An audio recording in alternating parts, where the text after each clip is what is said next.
Autre grande question qui subsiste aussi sur les réseaux sociaux, c'est le fameux drapeau brandi par Sébastien Delogu qu'il avait sorti dans l'hémicycle pour affirmer son soutien à la Palestine.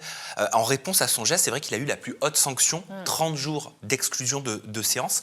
Si un député avait brandi un drapeau israélien, est-ce qu'il aurait eu la même sanction? Oui, en fait, la sanction, elle dépend de plusieurs choses. Elle dépend du fait commis et elle dépend du trouble que cela occasionne dans l'Assemblée nationale. Donc, c'est pas uniquement le fait, c'est quelles conséquences ça a sur l'Assemblée nationale, sur sa délibération, etc.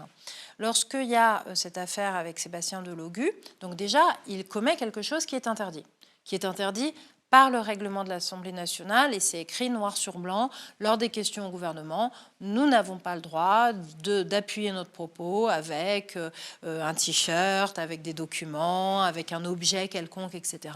C'est interdit. Et pourtant, tu avais un pins Mais alors, à l'effigie du drapeau d'Israël. Oui, mais ça, c'est pas... moi, je ne suis pas en train de poser une question. Donc, ce n'est pas à l'appui d'un propos. Et en fait, les pins, on en met tous. Je pourrais te sortir 50 photos où j'ai un pins avec le drapeau ukrainien, un pins avec le drapeau arménien, un pins avec... Dès qu'on a une visite officielle, on met un pins. Et les groupes d'amitié mettent tous un pins. Après, on met des pins pour défendre des causes. Le ruban rose quand c'est le mois du cancer du sein, etc. Mais donc en fait, le drapeau, c'est interdit. C'est très classique. Le drapeau, comme tout objet, est interdit. Et donc, les députés ont eu, dans toute l'histoire de l'Assemblée, des sanctions pour le port d'un gilet jaune, pour brandir des trucs, etc.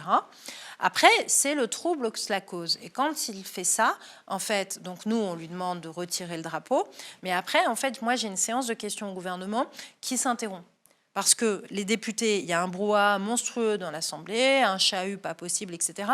Comme quand il y a eu le « qu'il retourne en Afrique » de Grégoire de Fournas, qui était aussi dans une séance de questions au gouvernement. En fait, la séance de questions au gouvernement est interrompue.